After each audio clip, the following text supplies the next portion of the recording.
calor abaixo? É o que tu falou mesmo, separação de variáveis e tudo mais, né? Sempre levando em conta as condições de contorno desse problema, né? Que estão citadas aqui, né? Em algumas pontas, tu tens zeros, né? Coisas assim, beleza? Sim. Então, vamos resolver aqui essa EDP. Uma EDP, equação diferencial parcial. Vamos começar com o processo de separação de variáveis, beleza? Então, nós temos o U, que é uma função que depende de x e de t, e nós vamos dizer que essa função é uma multiplicação de uma que depende de x por outra que depende só de t, né? Então vai ser o de xt. Isso aqui é uma mudança clássica que você provavelmente lembra, né? Beleza? Muito bem. Então agora vamos fazer a separação de variáveis, né? Uma vez que a gente sabe que é isso, né? E nós também sabemos que esses simbolozinhos aqui embaixo representam derivadas, né? No caso, a primeira é derivada em t, a outra é derivada em x. Nós temos, por exemplo, a equação do calor aqui, que mais apropriadamente é essa, né? As outras são condições de contorno. A gente pode dizer o seguinte, né, meu caro? Podemos dizer que de o tzinho de capa, não, capa é em Portugal, tô dando tanta aula para português. Isso aqui vai ficar o seguinte, esse mano a gente já sabe quem é, simplesmente esse cara aqui,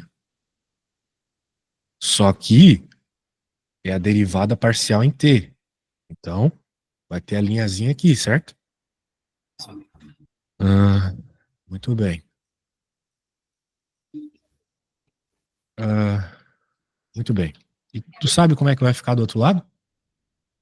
No caso do X, duas linhas no X. Sim, sim, sim, sim. Duas linhas no X, exatamente. Que vai ficar K, duas linhas no Xão, né? Isso aí. Né? Sim. Isso. Muito bem. Ah, agora, o que a gente vai fazer? Me diz aí. O que tu faria com esse carinha aqui? Agora jogaria ficaria X, duas linhas sobre o X e o T linhas dividido pelo KT, né? Exato. Ô, tu tá bem, mano. Isso mesmo. Vai ficar telinha. Vou parar de levar o argumento ali. Levar só as letras mesmo. Tu já sabe o que tem no argumento. E aqui a gente vai fazer. Bem, isso aí é verdade. E agora, o que a gente pode fazer? Tem que ver quais são, como que a gente, como que respeita respeitando essa condição e usando as lá de cima, né? As condições que ele apresenta lá no Isso, início. exatamente. Mas agora eu já começo a me embolar, porque normalmente tem pessoas que falam assim, é só usar isso aqui que eu sei que vai dar isso aqui. Eu não costumo enxergar essas coisas. Ah, sim, bem. O que eu recomendo, né, nesse momento aqui, cara, é que você decore, sabe? Esse procedimento, como você pode ver, é uma receita de bolo. Ele vai sempre ser a mesma coisa, né? E qual é a Uhum. coisa aqui? A coisa é que de um lado você tem constantes de tempo e da outra constantes de posição, certo? A única forma delas serem iguais, a variação delas, né? Afinal de contas, estamos falando de derivada e tudo aqui, é que elas sejam iguais a uma constante. Não faria sentido se fosse diferente disso, tá? Tem que ser igual a uma constante. Isso você assume isso muitas vezes na matemática e na física, né? Então, basicamente é isso. Beleza? Quando aparecer uma situação como essa, você tem que igualar uma constante, tá bom? No caso, uma constante negativa, justamente porque a gente já decorou que lá na frente vai ser importante que esse sinal seja negativo, etc. Tá? Mas é uma constante, isso que importa. Seja negativa ou positiva. Essa constante negativa, no caso, é uma convenção que a gente faz em problemas de altos valores, né? De toda forma, a gente pode dizer que temos duas equações daqui, né? Uma equação para o x, que é x duas linhas, x mais lambda igual a zero. Isso aqui é a famosíssima equação de onda, né? Parece na física. Você faz qual curso, cara? Eu faço engenharia mecânica. Na UF? Não, Pô, legal, UF é massa, já fui aí. Você fez qual? Eu fiz ITA, né? Mas eu já passei na UF. Ah, perfeito. Muito legal os macaquinhos na UF. Tem umas árvores aí que tinha um saguis, uma coisa assim, achei sensacional. Tem sim. Muito bem. Beleza, então meio que as equações já estão aí, né? Agora nós temos que usar as condições de fronteira ou de contorno. A gente costuma chamar essas condições aqui que ele deu de condições de fronteira de Newman. Mas isso é frescura. Importante que são condições aqui que vão te ajudar a chegar no valor dos coeficientes, né, e na expressão para cada uma das funções. Por enquanto a gente só tem equações diferenciais aqui, né? Já não dá, meio que já não dá para dizer que são parciais, né? Porque elas são efetivamente de uma variável só, né? Não misturam coisas diferentes. É só x e outra é só t. Muito bem, então vamos dizer assim, ó. Da... Quando que é a tua prova? Minha prova é amanhã. Pô, aí tô fazendo um Mas tem milagre outra aqui. dia 28 também. É Vamos exame? ver. Oi? Exame não, né? Porque tem a prova e tem a reposição, no caso, que eu tinha mais Ah, de uma prova no mesmo dia e eu acabei indo fazendo essa loucura de fazer a reposição, mas eu vou tentar. Então, bora. Mal não vai fazer. é. Depois toma uns goró lá no bar da faculdade e pronto. Ó, essas são duas condições que na prática elas nos dizem que a derivada na, vamos dizer assim, no começo e no fim do fluxo de calor, que pode, por exemplo, estar sendo dado por uma barra, né? É zero, né? Então tu não vai ter aqui, não vai ter aqui, né? Isso aí é tipo aqueles nós que aparecem na física, né? Tem que ver exatamente o contexto, mas mais ou menos isso. Muito bem. E a gente tá só querendo resolver a conta, mas como eu sou físico, eu gosto de dar uma interpretaçãozinha. Então, bem, a gente tem essas duas condições, eu simplesmente tirei elas do enunciado, e a gente sabe também, pelo enunciado, que u de x, ou seja, a derivada primeira, a derivada parcial em x, na nossa expressão de u, que era o x vezes t, vai ficar x' t, né? Muito bem. E agora, né, nós podemos aplicar nas condições de fronteira. É muito chato ter que levar esses carinhas, mas vou deixar de ser vagabundo. Agora a gente vai colocar as condições de fronteira nessa expressão, né? Essa expressão separada. Então a gente vai poder dizer o seguinte, é,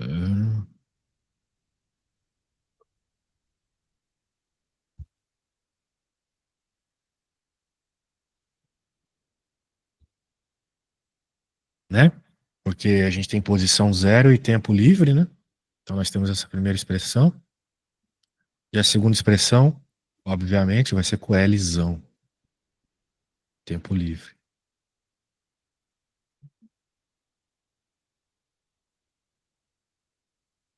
Muito bem. Como a nossa equação diferencial ela ainda tem que satisfazer aquelas nossas duas equações diferenciais.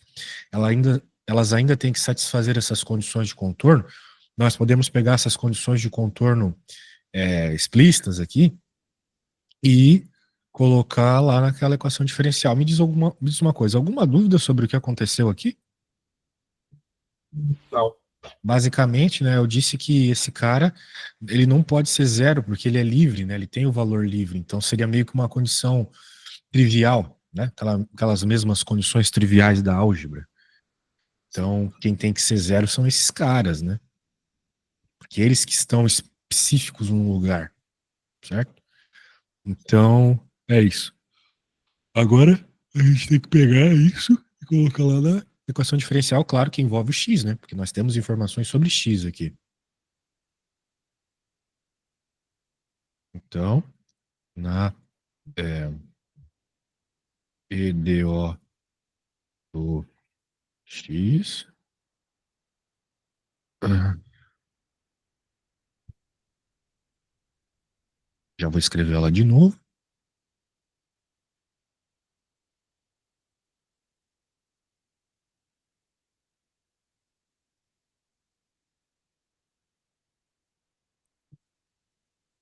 Beleza. Qualquer dúvida, tu me para que eu explico, tá? Muito bem. Então, tá aí. Agora nós temos uma equação diferencial muito mais interessante, porque virou um PVI, né? Problema de valor inicial. Uma equação diferencial ordinária com condições de contorno, com muitas condições de contorno aqui. Então a gente consegue achar valor de constante e tudo mais. Então, né? A primeira coisa que a gente pode perceber aqui, né, meu velho, como eu havia dito na hora que eu obtive essa equação, é que ela é uma equação de onda. Então, como ela é uma equação de onda, nós temos aquelas soluções para ondas, né? Lembra lá que tinha solução complexa e tinha solução É que ordinária, né? isso Lá eu de não lembro. equações diferenciais, isso, não é de cálculo 5, né? Isso Quando, eu já não lembro tão bem. daí é tenso, mas tu lembra que, por exemplo, quando a gente tinha uma equação diferencial, né, a gente supunha, qual letra eu posso usar aqui? Vou usar um Rzinho. O R vai ser o fator que eu estou procurando aqui. Ficava R ao quadrado mais lambda R igual. Não, mais lambda, desculpa. Igual a zero, lembra? Lambda, R, pô. 1, desculpa. Eu estou pegando essa equação e supondo a solução trivial, né? Qual que é a solução trivial de uma equação diferencial? É um E elevado à variável, certo? Isso aqui a gente aprende lá em EDO. Então, a gente já supõe isso, né? Sempre. É uma suposição que a gente pode fazer, né? E daí, quando a gente resolve isso, né, para encontrar quem são os coeficientes, nós obviamente obtemos uma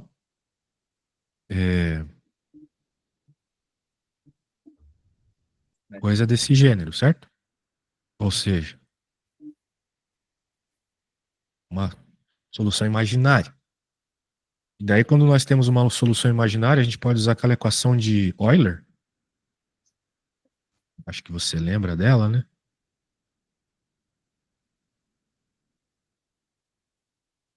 Transforma isso aqui.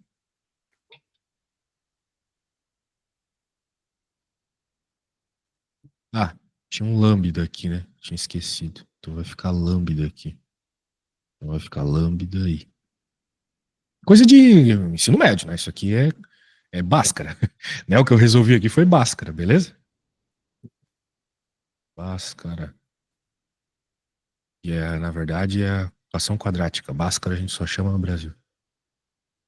Bhaskara. Muito bem, né? Solução. Isso aqui é a solução, vamos dizer assim, padrão de EDO.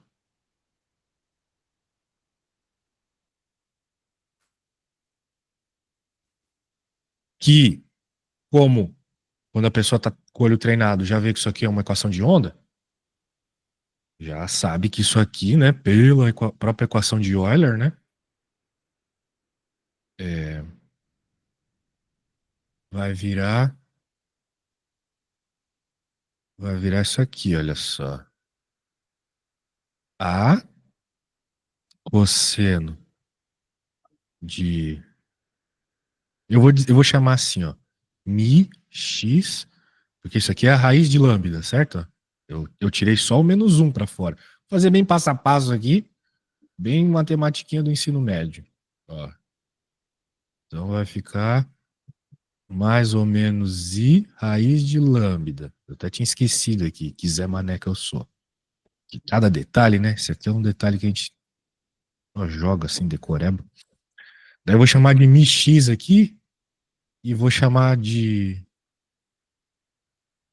seno de mi x aqui, onde esse mi é igual a raiz de lambda, beleza? Porque é muito feio ficar levando raiz o tempo todo. Uhum. Então essa é uma solução, né? Isso aqui é uma solução. Outra solução que poderia ser também, né, eu quero continuar explorando essa solução aqui, mas tem outra que eu quero falar também, que essa aqui é meio chata de desenvolver. Não, mas eu vou desenvolver só essa. Depois eu vou te explicar por que a outra possível solução dessa equação diferencial aqui a gente vai ignorar. Tem outra. Por enquanto, o que importa para nós, né, é essa. Afinal de contas, poxa, a gente está falando de calor, estamos falando de ondas, né? Então é essa aqui que importa para gente. Tudo bem até aqui? Deu para puxar da memória um pouco da solução da equação diferencial, o método da suposição aqui do RX, tá bom? Então tá aí. Então A e B, né, são os nossos carinhos. Então, assim, de novo, essa solução aqui aparece com muita frequência na matemática e na física, né? Solução de onda. Até aquelas próprias coisas que a gente aprende lá em MHS, na Física 2, vem daqui. Então, continuando. Agora nós temos que usar, de novo, as condições de contorno. Opa. Escrever assim, ó. Pelas condições de contorno. Bem, a primeira condição de contorno que a gente tem é x igual a zero. Isso você pode ver no enunciado da questão, né? Não vou ficar indo e voltando. Se você notar lá, a condição de contorno que ele deu pra gente era na derivada, né? Ó, aqui, ó. Falei que não ia voltar, mas voltei, né? Cadê? Aqui, ó, na derivada, tá vendo? Na derivada. Na derivada da função x. A função x é essa. Então, o que eu tenho que fazer? Derivar essa função. Então, você com certeza não chegou no cálculo 5 sem saber derivar. Você sabe qual que é a derivada do seno e do cosseno. Então, vai ficar x de zero igual a menos a mi seno de mi vezes zero mais b mi cosseno de mi vezes zero. Bem, o seno de zero é zero, né? Então vai sobrar só o b. Bmi, né? Porque o cosseno de zero é 1. Bmi, e a gente sabe que esse cara é zero, né? Também é uma das condições. Logo, como o mi não pode ser zero, porque o mi é um parâmetro livre, então um parâmetro livre que traz informação física do sistema, então quem é zero é o b.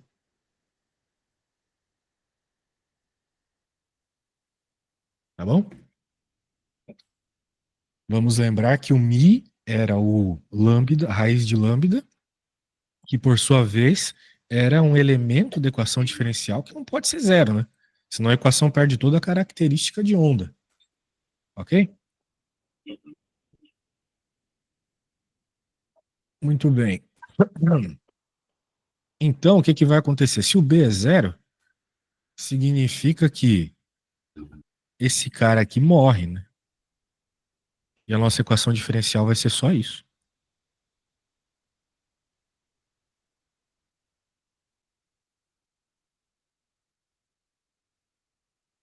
Agora a gente pode procurar o valor do A.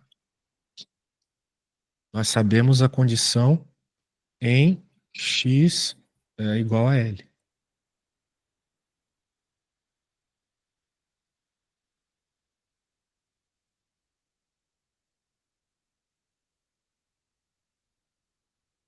Bem, veja, como a minha equação ficou mais simplificada, menor dessa forma, fica um pouco mais rápido de encontrar quem é o valor do A.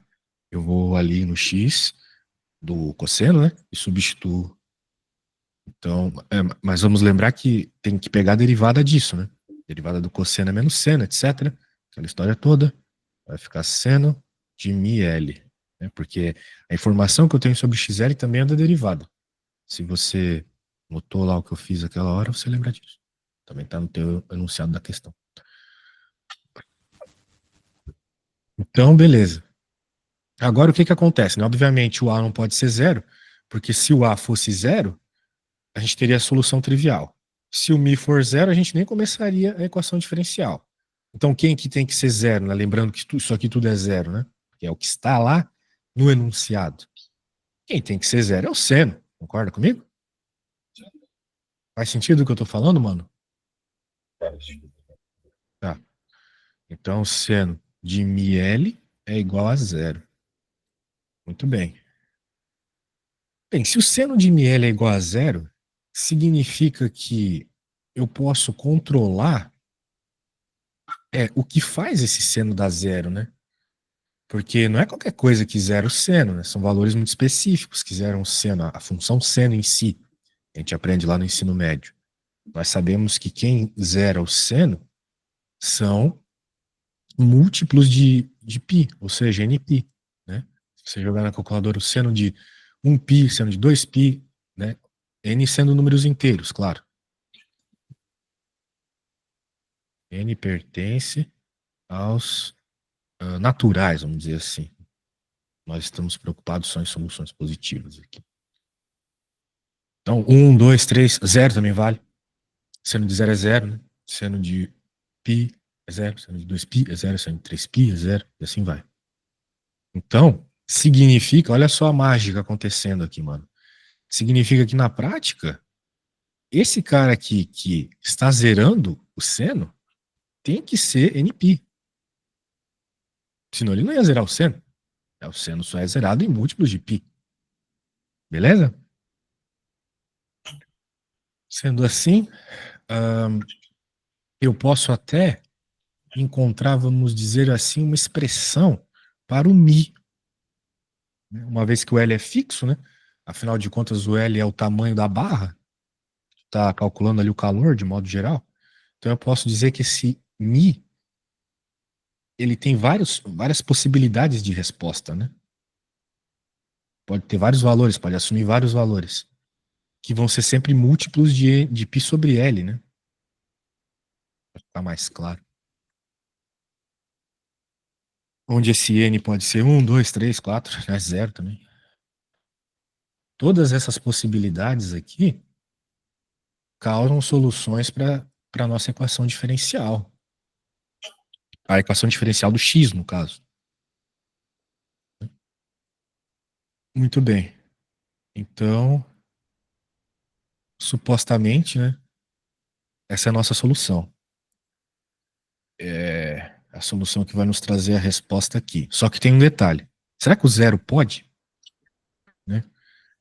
Se o teu professor ele for muito chato, ele te tiraria ponto se tu deixasse dessa forma. Ou deixasse, vamos dizer assim, mais explicitamente dessa forma aqui, ó. N que é igual, vamos dizer assim, lambda n, que é igual ao μn ao quadrado, que é igual a n π L, né? Veja que eu voltei para o elemento da equação diferencial, que é o lambda, né? Aquele que lá no começo a gente supôs que era igual às duas equações diferenciais, né? Quando eu separei o x do t. E, claro, o x de n é isso aqui, cosseno de nπ sobre lx. Não é mesmo? Essas foram as soluções que eu peguei. Muito bem. A questão é o seguinte: esse termo pode? Eu posso colocar zero ali? Não. Por quê? Porque eu tinha falado, quando eu comecei essa solução, que existia uma outra resposta além dessa, né? E é ela que eu vou falar agora. Só que ela é bem simples, né? Quando a gente fez essa conta, durante toda a conta eu fiquei falando assim: o lambda não pode ser zero, o lambda não pode ser zero. Senão perderia a característica de onda. Mas e se ele for zero, né?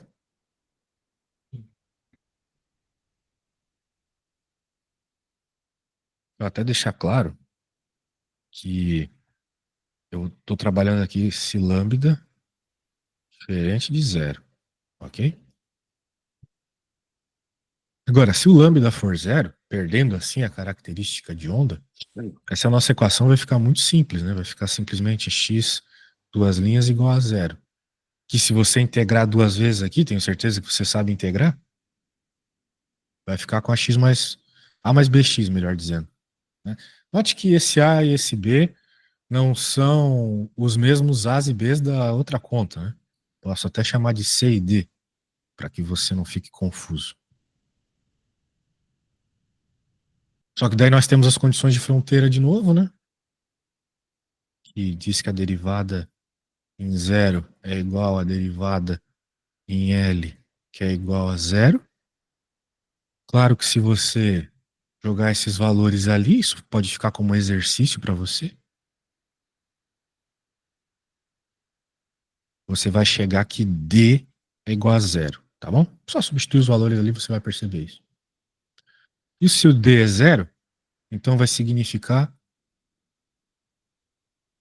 que X é igual a A, que é constante. Então, diferente do que eu, por exemplo, obtive aqui, que é uma solução física muito mais interessante, né? Onde nós temos várias possibilidades, vários nós de resposta, né? Aqueles mesmos nós que a gente aprende na física. Isso que significa esses N's aqui. Lembra lá que quando a gente está estudando Física Geral 2, ou mesmo no ensino médio, que tem aqueles N's lá na equação da frequência? São esses caras aqui. No caso, esse seria um igual a C, no caso. Esse A seria o C. Isso. Comi bola. Desculpa isso aí. Você, desculpa. Seria esse C. Então é isso. Então, qual é a conclusão que eu tiro disso aqui, né? Que ela, querendo ou não, satisfaz as condições de Newman, né? Então, só que elas vão satisfazer para o lambda igual a zero, que é o único que eu supus para fazer essa conta aqui. Então, eu vou dizer assim, logo, em lambda igual a zero, a solução é constante. Muito bem. Ok? Então, você vai ter que dizer que essa solução aqui é para lambda diferente de zero, certo? E para No lambda caso, essa igual. seria tanto para lambda maior que zero e menor que zero, aquela? É que lambda menor que zero aqui talvez não faça sentido, entendeu? Então, de modo geral, a gente trabalha só com lambda positivo, beleza? Beleza. Não tem lambda negativo aqui, porque se tivesse lambda negativo, como é que eu posso te dizer, né? Na equação diferencial, esse cara tá sempre. Na equação de onda, esse cara tá sempre ao quadrado, então ele não tem a possibilidade de ser negativo, entende? É isso aí. Por exemplo, você deve lembrar daquela equação lá da física também, das ondas, ômega igual a raiz de K sobre M. Lá quando a gente está estudando a oscilação do massa-mola, né?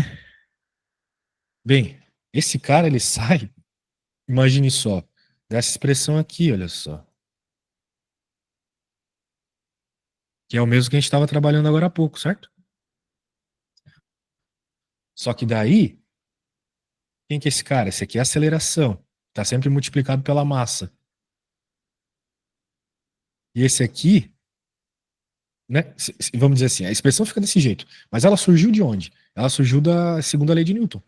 MA igual à lei de Hooke, menos KX. Então daí quando eu passo o K para outro lado e divido todo mundo por M por K, né, fica esse cara. E a questão também é que você deve lembrar lá da física geral 1, da física geral 2, que a equação da posição no movimento harmônico simples é um seno de ômega t. Mesmo? Ou cosseno, tanto faz. Então esse ômega, como foi derivado duas vezes, sai duas vezes para fora, fica ao quadrado. Então é de praxe, de modo geral, que esse cara aqui seja sempre positivo para que tenha soluções oscilantes, beleza? Note que durante todo esse processo eu fiz só eu fiz só o X, né? Supostamente tinha que fazer o T também, não é mesmo? E note também que eu já completei a folha toda aqui. Então por hora eu vou salvar esse negócio e vou te mandar.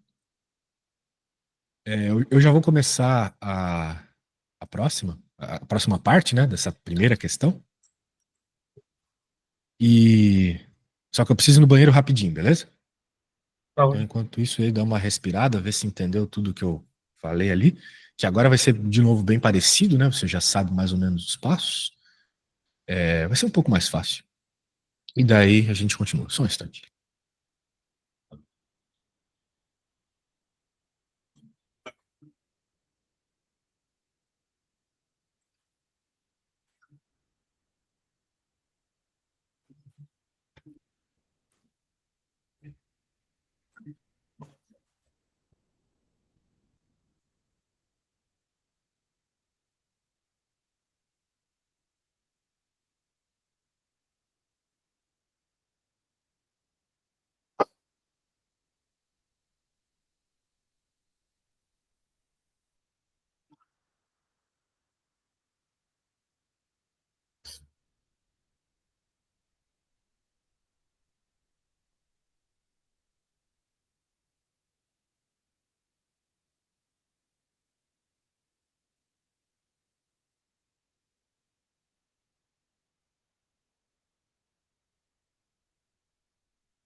Muito bem, voltei, cara. Desculpa, eu tô meio mal do estômago. Ah, agora é o seguinte, nós temos uma outra equação diferencial, que eu vou ter que roubar aqui do arquivo que eu te mandei já. Deixa eu abrir aqui.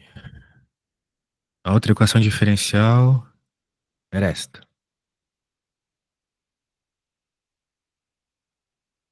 Como você pode perceber, ah, essa equação diferencial, ela tem o lambda, que a gente acabou de obter, por sinal, né? De novo, se eu abrir aqui o que eu fiz para você, o lambda é isso.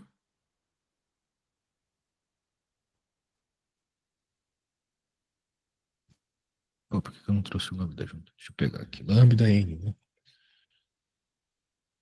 Maravilha. Agora, como é que resolve isso? Essa aqui, querendo ou não, é a primeira equação diferencial que a gente aprende quando está lá no curso de EDO, que é aquela que resolve por separação de variáveis, né? D, T, dtzinho igual a menos K, dá essa parada toda aqui. Estou passando para o outro lado todo esse termo, beleza?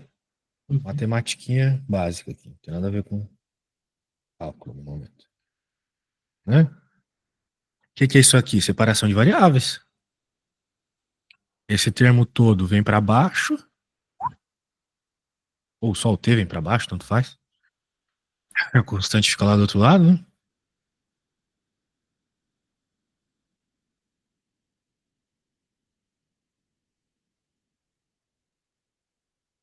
E o dt que estava aqui vem para cá. Agora, como eu tenho separado, né, as variáveis de cada lado, eu posso integrar. Isso aqui fica como tarefinha para ti. A gente vai chegar em t igual a e, né? Porque vai rolar um ln, daí tu vai ter que usar a propriedade do e para tirar as coisas de dentro do argumento do ln, etc. Vai ficar menos k. Esse próprio cara que eu acho melhor chamar de lambda n mesmo, para não ficar escrevendo um monte de coisa. T vezes uma constante, ok?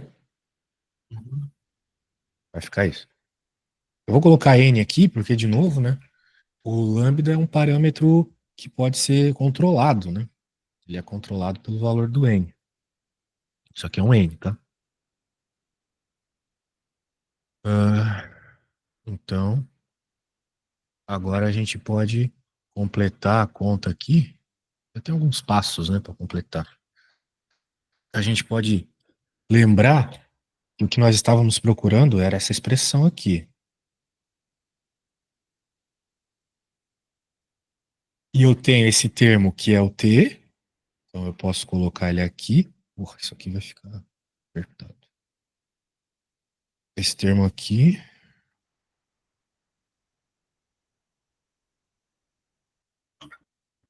Por hora eu vou tirar essa constante. Eu vou colocar lá na frente. Constante na frente é mais bonito. E a outra solução multiplicada, né? Vamos lembrar que o mi, né? Esse uzinho ali de solução é o x vezes o integrante. E a solução do x é esse cosseno de npx sobre L. Então eu tô só multiplicando as soluções, tá vendo, cara?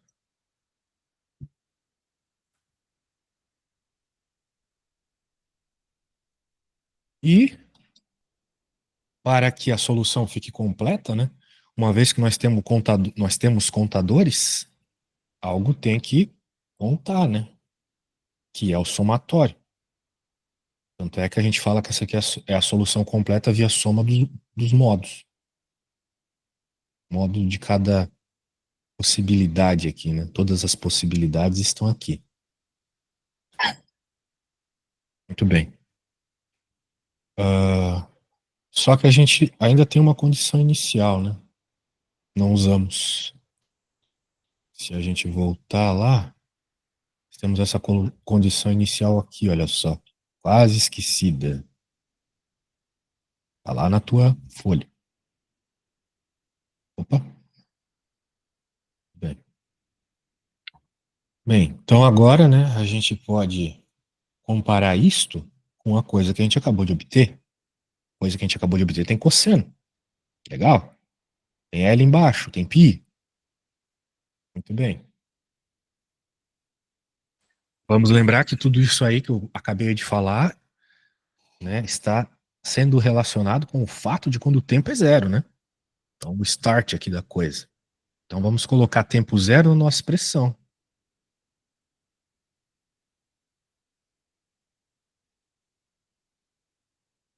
Onde tem t, eu vou pôr zero.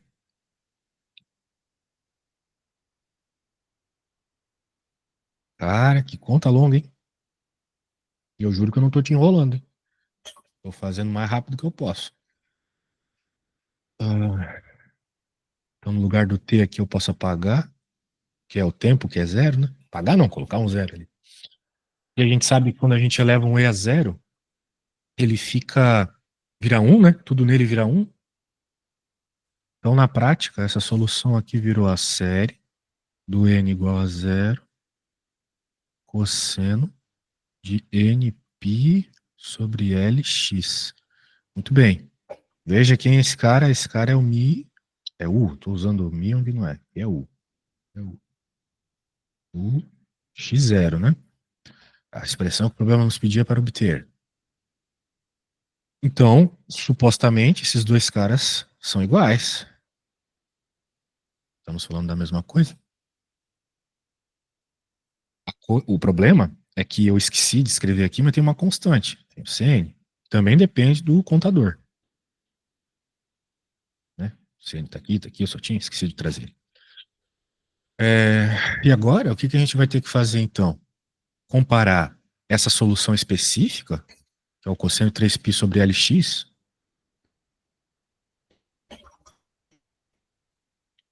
com todo o somatório de possibilidades daqui, com C1, com C2, com C3. Lembrando que a gente começa do 1, né? Por aquele argumento que eu já te dei. Tá entendendo o que eu tô fazendo, mano?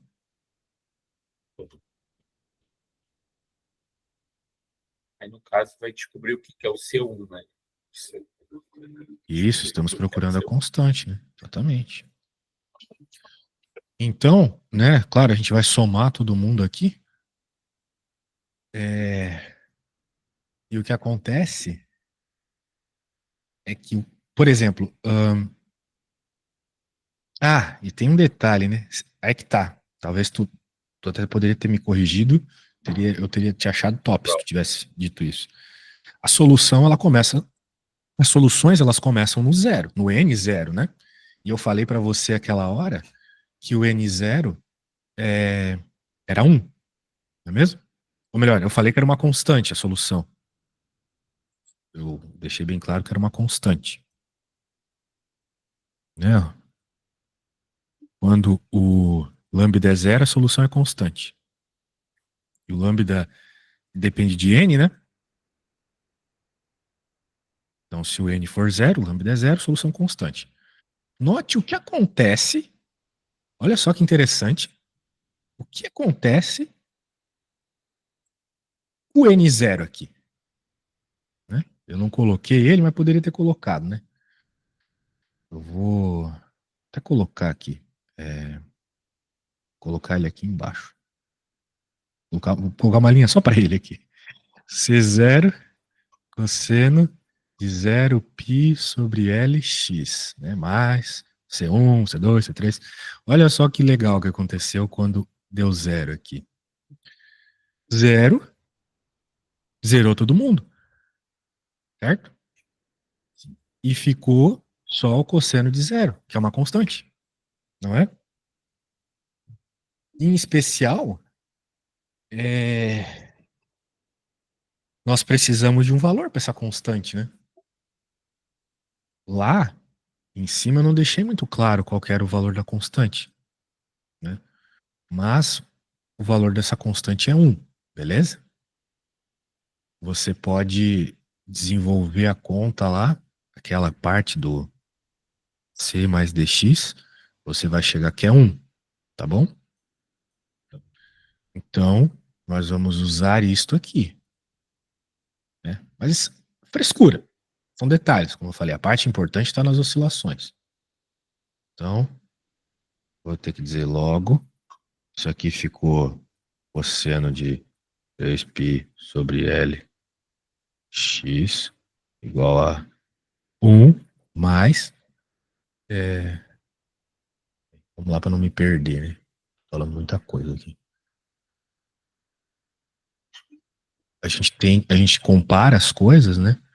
E percebe que quem nos interessa tá aqui, olha só. Deixa eu assinalar. Tá no 3 aqui. Não sei porque eu coloquei um 2 aqui, idiota. 3, né? Estamos alterando. Então, quem que é o C3? C3 é 1 também. Por comparação, certo? Porque é assim, cara. Existe um negócio na matemática chamado soluções linearmente independentes. O que é isso? São respostas que você não consegue escrever como múltiplas das outras. De tal forma que quando a gente olha para isso aqui, o único termo que pode me trazer esta solução que eu acabei de circular é esse. Porque é o único termo que tem esse argumento específico. Eu nunca consigo escrever um cosseno como uma somatória de cossenos com argumentos diferentes. Porque cossenos com argumentos diferentes são perpendiculares, são linearmente independentes. Beleza? Então, por comparação, o C3 tem que ser 1. Ok? Beleza, C3 é 1. E vou até pintar de amarelo, de onde eu tirei a conclusão, né? Foi disso. E C0, 1. Eu vou colocar aqui. Por causa de lambda igual a 0. Depois você pode verificar lá, procurar o valor daquele C. Então, beleza, nós temos essas duas soluções. E a gente conclui uma coisa muito interessante, né? Apesar da solução ter nos dado essa série, quando eu fiz a comparação com a condição de valor inicial do problema, que é essa, de todos os termos da série, o único que me traz coeficiente para a solução, para o problema de valor inicial desse problema, é esse aqui, de todos os infinitos termos desse somatório. O único que me traz é o que tem 3. Muito bem. Portanto, finalmente, eu posso dizer que a solução, então, vai ser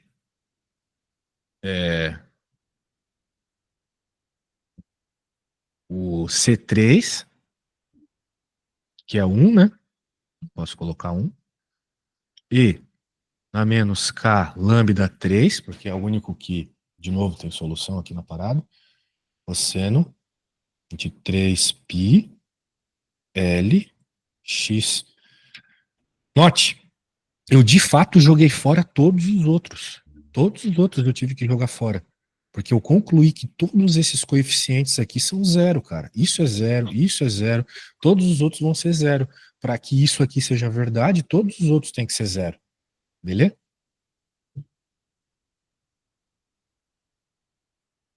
Sendo assim, sendo assim, essa aqui é a resposta final. Beleza? Posso até tentar deixá-la um pouco mais bonitinha. E vou colocar assim: exp menos k 3π L. Lembrando que esse lambda é esses πLs aí, né? Cosseno 3π Lx. Beleza? Então essa é a solução, meu caro. Agora sim. Bem, como você pode notar, né? Foi bem longo aqui, porque essas contas são longas mesmo. para aprender elas necessita de bastante concentração ou decorar as coisas, né? Como você viu, tem muitos passos decorados. Beleza? Beleza. Então é isso aí. Muito bem, cara. Acho que por hoje é isso. Mas, se você quiser, eu posso fazer as outras soluções para você em PDF. A gente só acerta um valor, você diz as que você quiser. Eu escrevo assim bem passo a passo, tá bom? Vou te enviar aqui. Quais seriam os valores? Tem que ver o tempo que eu demoro para fazer, né? Por exemplo, PDF. ah, sei, mano. Bem, eu posso fazer pelo preço de uma aula mesmo. Tu quer só aquelas três, né? É, porque Vamos eu lá. acho que seriam as mais que serviriam mais de base para minha prova mesmo. Também acho. Porque eu confundo muito os passo a passo. Tem a de onda, tem a de calor, tem a de Laplace. Aí eu tenho uma hora que eu faço uma, pego, eu vou pegar outra, eu tento fazer muito parecido e aí dá errado. Eu tenho muita dificuldade de me organizar durante essas questões. É normal, cara. O procedimento aí é bem cheio de passos, né? Como você viu ali. Tem que. Sim. Eu que já tenho confiança, né? Porque trabalho com isso, eu vou reto. Mas pode ser que num problema aí tu se perca no meio do caminho, daí fica brabo, né? Mas então é isso. Se tu quiser, eu começo agora já e te mando logo logo, beleza? Tá bom.